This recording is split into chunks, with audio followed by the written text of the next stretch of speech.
Bonjour Julie, ici Cécile Neuville, psychologue. Je suis ravie de te retrouver lors de cette interview suite à notre rencontre lors du premier dîner des optimistes organisé à Montpellier en cette année 2014.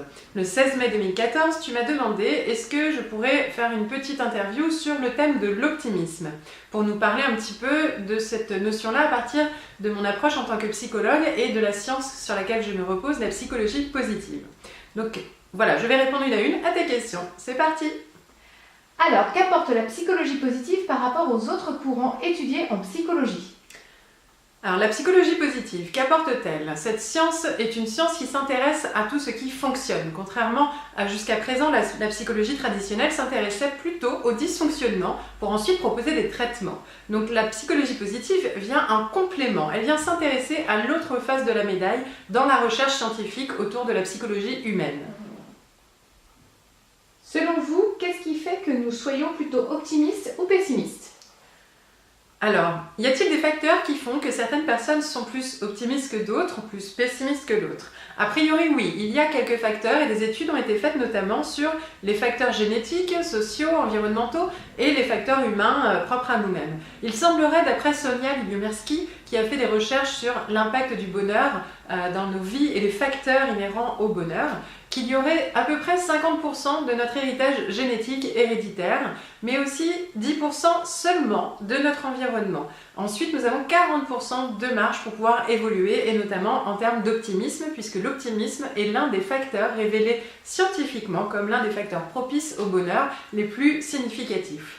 Donc du coup, aujourd'hui, vous avez tous 50% de chances d'être optimiste qui dépendent de votre système génétique, mais vous avez aussi tous la possibilité d'évoluer jusqu'à 40% de plus en termes d'optimisme aujourd'hui.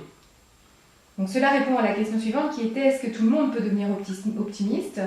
Donc bien évidemment, tout le monde peut développer son optimisme étant donné que dans notre système génétique, nous avons au moins un minimum de gènes qui correspondent en fait à cette notion de bonheur, à ce facteur d'optimisme. Donc déjà, nous ne partons pas de zéro. Et ensuite, si nous travaillons sur l'environnement, nous pouvons aussi augmenter sur les 10%. Et si nous travaillons encore plus sur notre vision des choses et notre approche, notre façon de penser, d'être et d'agir, nous pouvons augmenter jusqu'à 40% de plus. Donc bien évidemment, tout le monde peut atteindre jusqu'à 60-70% d'optimisme dans sa vie, et voire même bien plus si c'est possible.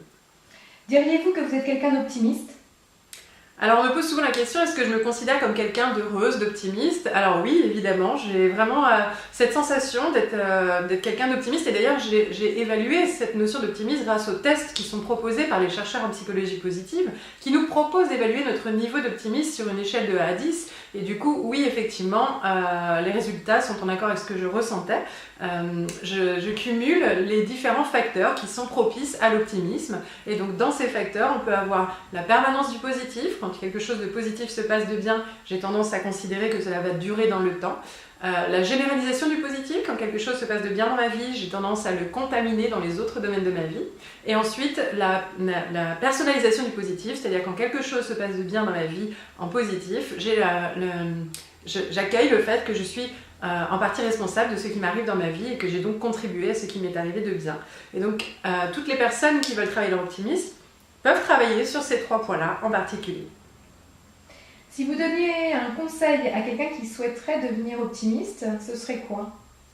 Si je devais donner un conseil à une personne qui souhaiterait développer son optimisme, je dirais qu'il commence à s'intéresser à tout ce qui est lié à la recherche de la psychologie positive, qu'il s'intéresse aux livres qui travaillent sur l'optimisme, par exemple La force de l'optimisme de Martin Seligman, ou Comment devenir un optimiste contagieux de Shawn Achor. Oui. Du coup, voilà, il y a plusieurs livres, plusieurs méthodes, plusieurs techniques. Parlez autour de vous et surtout aussi, j'en rajouterai un autre, entourez-vous de personnes que vous considérez comme des personnes optimistes parce que justement, l'optimisme est contagieux. Et enfin, dernière question, d'autres dîners d'optimistes seront-ils programmés en dehors du printemps des optimistes? À savoir maintenant si d'autres événements vont être organisés autour de l'optimisme. Il y a des événements organisés un petit peu partout dans la France grâce à la Ligue des optimistes. Régulièrement, et donc au moins une fois par an, il y aura un dîner des optimistes, à Montpellier y compris, mais peut-être aussi d'autres dans l'année, et tout cela va dépendre des propositions faites par la Ligue des optimistes. Donc je ne manquerai pas de vous tenir au courant. Vous pouvez suivre sur le blog de Julie les infos pour savoir quelles seront les prochaines dates du prochain dîner des optimistes sur Montpellier, et je serai ravie de vous y retrouver à nouveau. À bientôt!